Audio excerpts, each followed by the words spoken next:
Your local pharmacy is the scene of the crime. They may get 5 in a car. Organized crime groups flooding law-abiding pharmacies with counterfeit prescriptions. Every 5 minutes, one will walk into a pharmacy,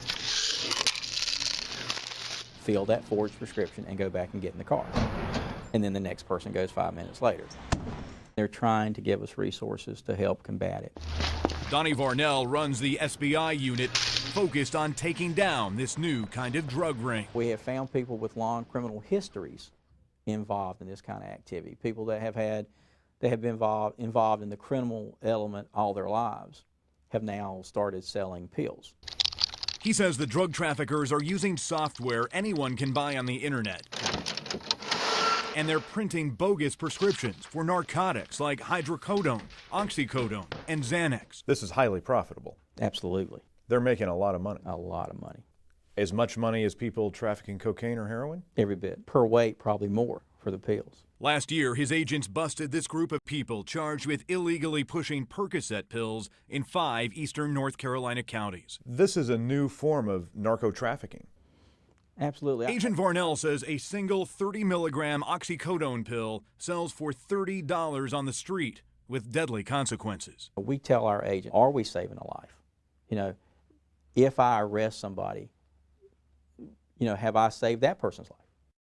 They could not save the life of Caitlin Rouse.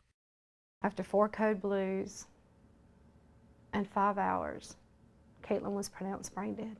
Caitlin's mom, Shannon, says her daughter had a high school cheerleading injury and became addicted to narcotic painkillers.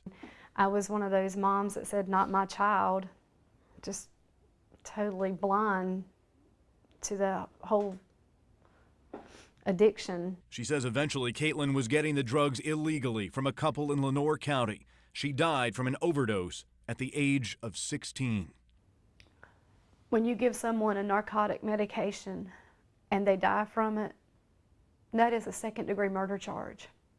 Is this a threat to public safety when you look at the criminal nature of this and people who are addicted and under the influence? You see people operating machinery and driving under the influence. You're seeing more robberies and burglaries as a result of people trying to get their hands on prescription drugs. Attorney General Roy Cooper says 1,000 people die every year from prescription abuse. That's higher than the national average. Wouldn't it be easy to find a counterfeit-proof way of prescribing medicine?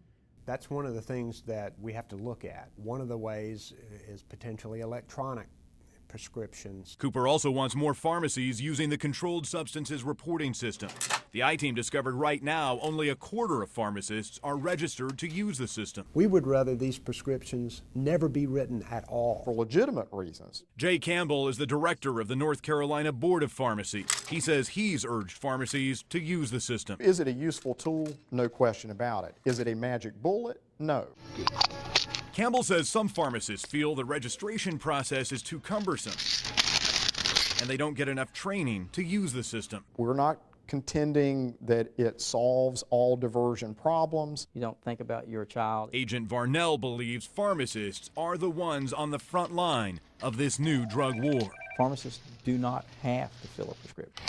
They can decide not to fill that. You know, that doesn't look right. As Varnell and his agents work to dismantle organized drug rings passing counterfeit prescriptions, Shannon Reese is on a campaign to raise awareness about people pushing those pills on the street. Because I don't want another child to struggle the way Caitlin did, and I don't want another mom to have to bury her child.